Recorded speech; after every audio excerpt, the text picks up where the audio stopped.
Hey guys, what's up? It's Cuber. In this video, we'll be doing a review of the YJ Guansu 4x4. So I've made some reviews of cubes in the past and I'm not that good at them. So I figured I should just sit down and talk about the cube to you guys. That way you guys can get more information of the cube in a shorter amount of time and I don't have that much footage to edit. So let's just get into the cube. This cube is only $8 at the cubico.us, which is a crazy cheap price for a 4x4. I'll link you down to the Cubico to where you can buy this cube, and I'll also link you to cubez.com, which is the site I bought this cube from. So let's get into the turning of the cube.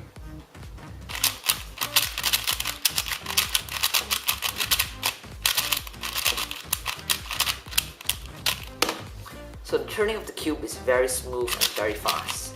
Out of the box it felt scratchy and it was really fast. It can do like U2s in one flick, but now I've slowed it down a little bit and it does that much. I've lubed this cube with Asbrook's 750 CPS and it did the job really well. So let's do corner cutting now. This cube is pretty tight actually, so that's one thing to know.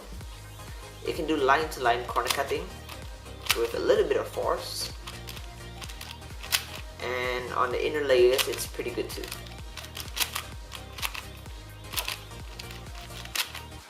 So reverse cutting is not that great, but it's good enough for 4x4. So it can do that much. Yep, that much.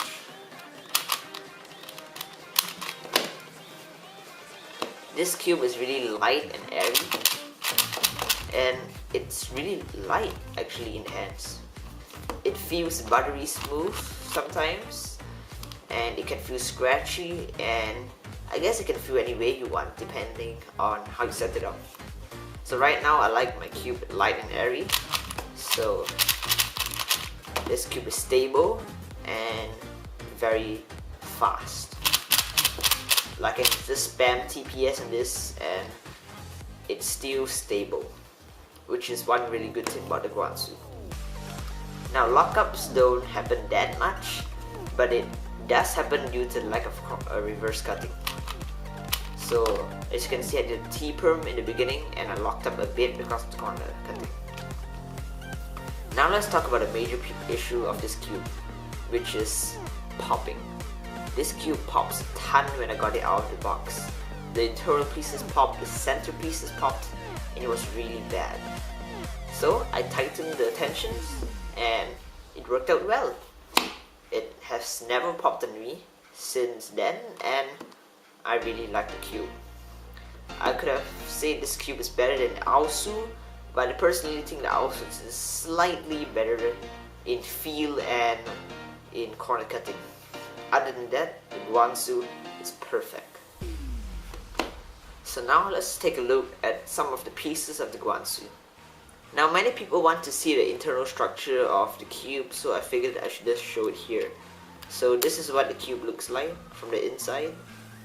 You can see that's the core right there and the centerpiece. This is what an edge piece looks like, and this is how they fit together. Here's the centerpiece, and here's the corner piece. So the corner piece is relatively very simple, so I guess that's what makes the cube so light and airy, I guess. So it's a very simple stock right there. It doesn't have any tracks or any bumps, which is actually a pretty good thing. Now moving on to the internal pieces. This is an internal edge piece.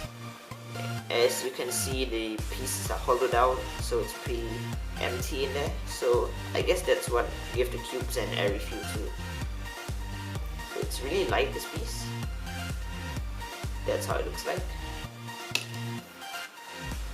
And here's one of the smaller edge pieces.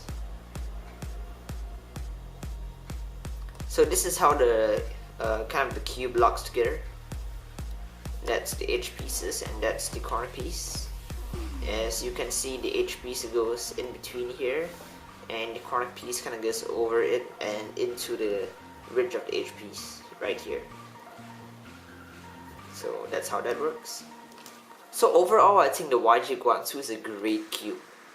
I would recommend it to beginner to intermediate solvers, and I definitely recommend you picking it up, especially if you want a 4x4 and you are on a tight budget.